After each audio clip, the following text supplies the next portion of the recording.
तादृशाध्यायः। अर्जुन उवाच सन्न्यासस्य महाबाहो तत्त्वमिच्छामि वेदितुं त्यागस्य च ऋषिकेश पृथक् केशिनिषोदन। श्रीभगवानुवाच काम्यानां कर्मणां न्यासं सन्न्यासं कवयो विदुः सर्वकर्मफलत्यागं प्राहुस्त्यागं विचक्षणः। त्याज्यं दोषवदित्येके कर्म प्राहुर्मनीषिणः। यज्ञदानतपः कर्म न त्याज्यमिति चापरे निश्चयं शृणु मे तत्र त्यागे वरतसत्तमा। त्यागो हि पुरुषव्याघ्र त्रिविधा सम्प्रकीर्तितः। यज्ञदानतपः कर्म न त्याज्य कार्यमेव यत्। यज्ञदानं तपश्चैव पावनानि मनीषिणाम्। एतान्यपि तु कर्माणि सङ्गं त्यक्त्वा फलानि च कर्तव्यानीति मे पार्थ निश्चितं मतमुत्तमम्। नियतस्य तु सन्न्यासः कर्मणो नोपपद्यते मोहातस्य परित्याग तामसः परिकीर्तितः। दुःखमित्यैव यत्कर्म कायक्लेशभयात् त्यजेत् स कृत्वा राजसं त्यागं नैव त्यागफलं लभेत्।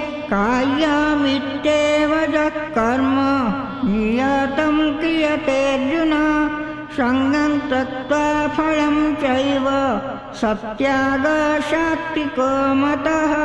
न द्वेष्य कुशलं कर्म कुशलेनानुसज्जते। त्यागी सत्तो समाविष्टो मेधावी छिन्न संशयः। न हि देहभृतं शक्यं त्यक्तुं कर्माण्यशेषतः। यस्तु कर्मफलत्यागी स त्यागीत्यभिधीयते। अनिष्टमिष्टं मिश्रं च त्रिविधं कर्मणः फलं भवत्यत्यागिनं प्रेत्य न तु सन्न्यासिनं क्वचित्।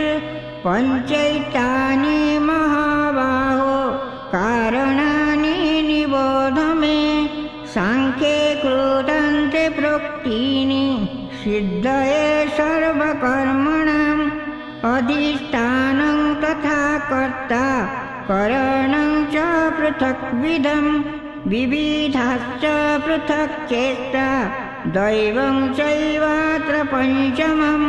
शारीरवाङ्मयो बीजत् कर्म प्रारभते नरः न्यायं वा विपरीतं वा पञ्चेते तस्य हेतवः। तत्रैवं सति कर्तारम् आत्मानं केवलं तु यः पश्यत्यकृतबुद्धित्वात् न स पश्यति दुर्मतिः। यस्य नाहं कृतो भावो बुद्धिजस्य न लिप्यते। हत्वापि स इमान् लोकान् न हन्ति न निबध्यते। ज्ञानगेयं परिज्ञाता त्रिविधा कर्म चोदना। करणं कर्म कर्तेति त्रिविधा कर्म संग्रहः। ज्ञानकर्म च कर्ता च त्रिधैव गुणभेदतः। प्रोच्यते गुणसंख्याने यथा वशृणुतान्यपि। सर्वभूतेषु येनैकं भावमव्ययमीक्ष्यते।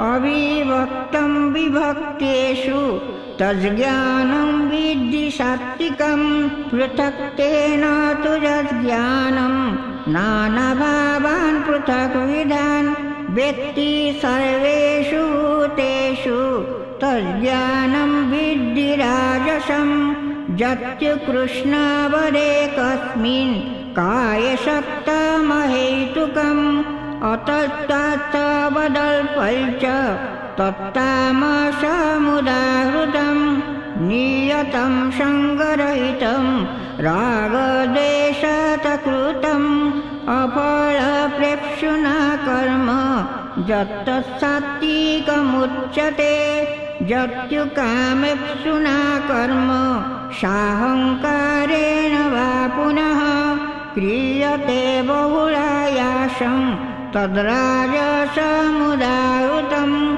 अनुबन्धं क्षयं हिंसा मनोवेक्ष्य च पौरुषं मोहादारभ्यते कर्म यत्तत्तामसमुच्यते मुक्तसङ्गो नहंवादी धृत्युच्चासमन्वितः सिद्ध्य निर्विकारः कर्ता सात्विकमुच्यते रागी कर्मफलप्रेप्सु लुब्धहिंसात्मको शुचिः हर्षशोकान्वितकार्ता राजसः परिकीर्तितः अयुक्तप्रकृतस्तब्ध हठो नैष्कृतिकोलसः विषादी दीर्घसूत्री च कर्ता तामस उच्यते बुद्धिर्भेदं धृतेश्चैव गुणतत्त्रिविधं शृणु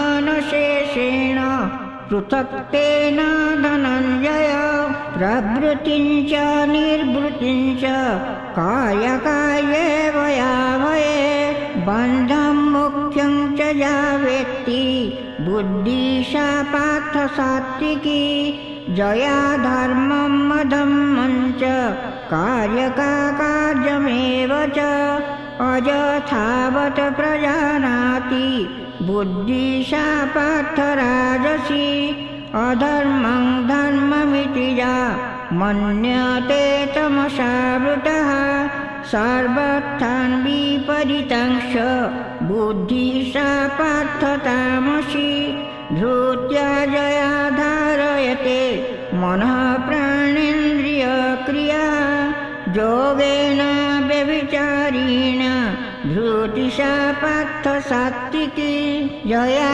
तु धर्मकामार्थान् धृत्या धारयते अर्जुन प्रसंगेन फलाकाङ्क्षी धृतिशा पार्थ साधसी जया स्वप्नं भयं शोकं विषादं मदमेव च न विमुञ्चति दुर्मेधा धृतिशा पार्थ तामसी सुखं त्रिदानि त्रिविधं शृणु मे भरतर्षभ अभ्यासाद्रमते यत्र दुःखान्तं च निगच्छति यदत् अग्रे विषमिव परिणामे मृतोपमम् तत्सुखं सात्विकं प्रोक्तम् आत्मबुद्धिप्रसादजम् विषयेन्द्रियसंयोगात् यतद् अग्रे मृतोपमम्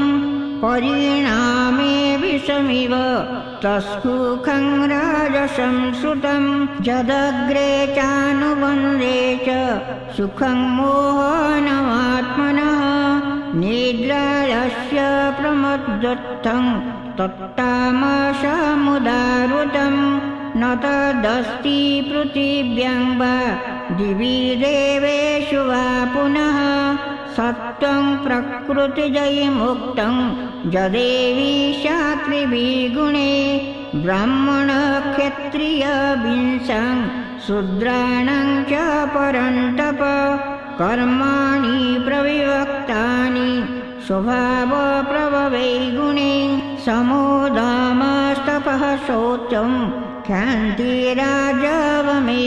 च ज्ञानविज्ञानमास्तिक्यं ब्रह्मकर्म स्वभावजं शौर्यं तेजधृतिर्दाक्ष्यं युद्धे चाप्यपलायनं दानम् ईश्वरभावश्च क्षात्रं कर्म स्वभावजं कृषिगौरक्षवाणिज्यं वैश्यकर्म स्वभावजं परिचर्यात्मकं कर्म शूद्रस्यापि स्वभावजं स्वे स्वे कर्मण्यविरतः संसिद्धिं लभते नरः स्वकर्मनिरतं सिद्धि यथा विन्दति तच्छृणु यतः प्रभूतिभूतानां येन सर्वम् इदं ततं स्वकर्मणा तमभ्यच्य सिद्धिं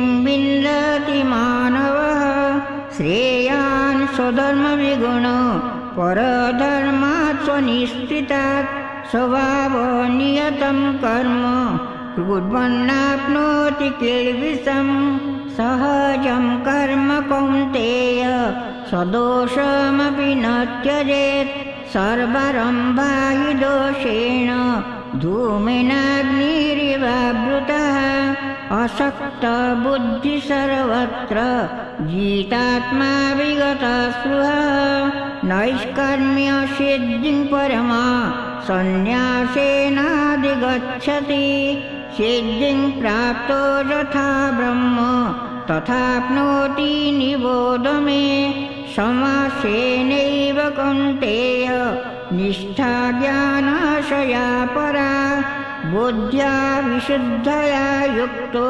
धृत्यात्मानं नियम्य च शब्दादीन् विषयान् त्यक्त्वा रागदोषौ उदश्यत विविक्तसेवी लब्ध्वासि यद्वाक्यकायमानसः ध्यानयोगो परो नित्यं वैराग्यं समुपाश्रितः अहङ्कारं बलं दर्पं कामं क्रोधं परिग्रहं विमुच्य निर्ममः शान्तो ब्रह्मभूयाय कल्पते ब्रह्मभूतः प्रसन्नात्मा न शोचति न काङ्क्षति समः सर्वेषु भूतेषु मद्भक्तिं लभते परां भक्त्या मामभिजानाति यावान् यस्यासि तत्त्वतः ततो मां तत्त्वतो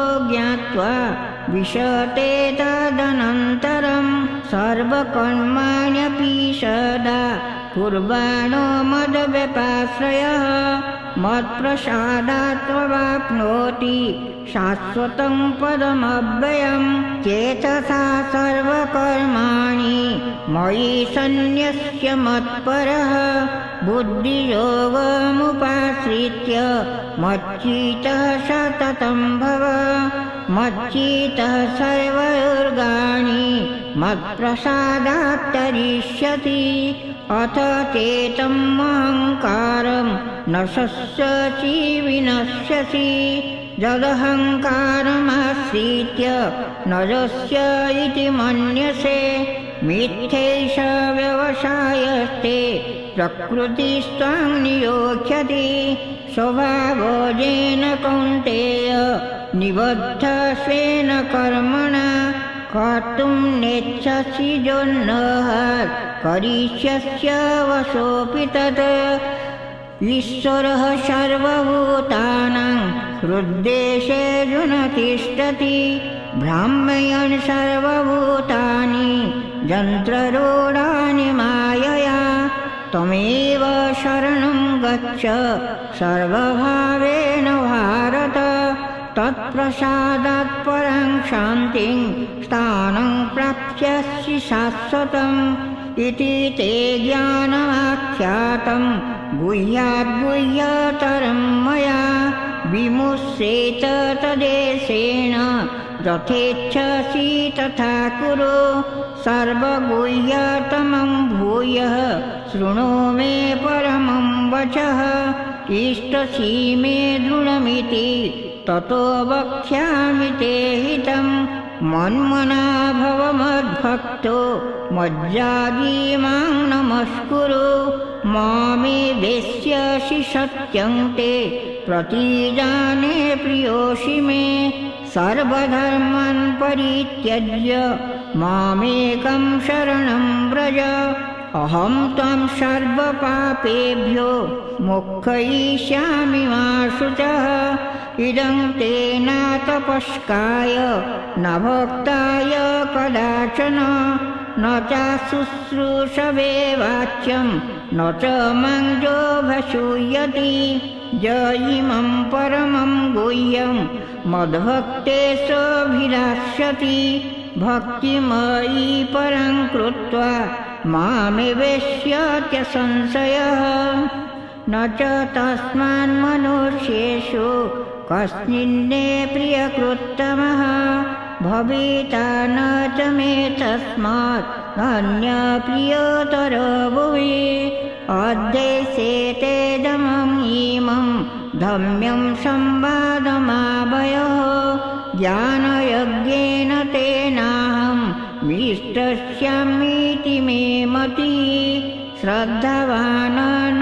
सूयञ्च शृणुयादपि यो नरः सोऽपि मुक्तः शुभान् लोकान् प्राप्नुयात् पूर्णकर्मणान् क्वचिदेतत् श्रुतः पार्थ त्वयैकाग्रेण चेतसा कश्चित् अज्ञानसम्मोहः प्रणष्टन्ते धनञ्जय अर्जुन उवाच नष्टमोहः श्रुतिं लब्ध्वा त्वत्प्रसादात् मयाच्युत चितोऽस्मि गतसन्देहः करिष्ये वचनं तव संजय उवाच इत्यहं वासुदेवस्य पार्थस्य च महात्मनः संवादमिमम् अश्वस्यम् अद्भुतं रोमहर्षणं व्यासप्रसादात् श्रुतवान्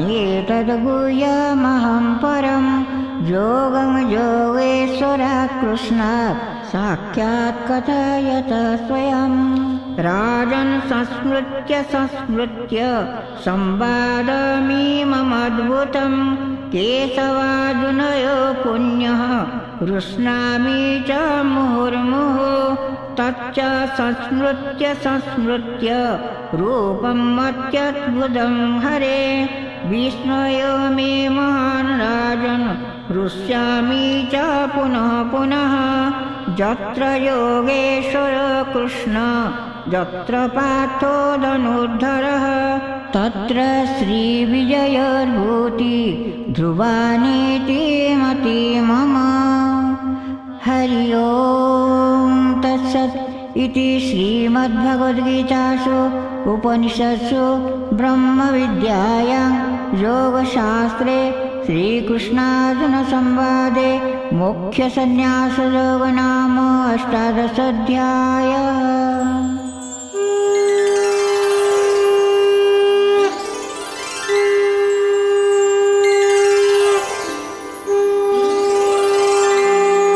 अथ गीता महात्म्यं गीताशास्त्रमिदं पुण्यं य पठेत् प्रयतः पुमान् विष्णुं पदमवाप्नोति भयशोकादिवर्जितः गीताध्ययनशीलस्य प्राणायामपरस्य च नैव सन्ति हि पापानि पुनर्जन्म कृतानि च मलनिर्मोचनं पुंसां जलस्नानं दिने दिने सकृद्गीताम्बसिस्नानं संसारमलनाशनं गीता सुगीतकर्तव्या किमनेः शास्त्रविस्तरे या स्वयं पद्मनाभस्य मुखपद्माद्विनुसृता भारतामृतसर्वस्वं विष्णुर्भक्तादिनिःसृतं गीता गङ्गोदकं पीत्वा पुनर्जन्म न विद्यते सर्वोपनिषदो गावो दुग्धा गोपालनन्दनः पार्थो वश्च सुधीर्भोक्ता दुग्धं गीतामृतं महत् एकं शास्त्रं देवकीपुत्रगीतम् एको देवो देवकीपुत्र एव एको मन्त्रस्तस्य नामानि यानि कर्माप्यकं तस्य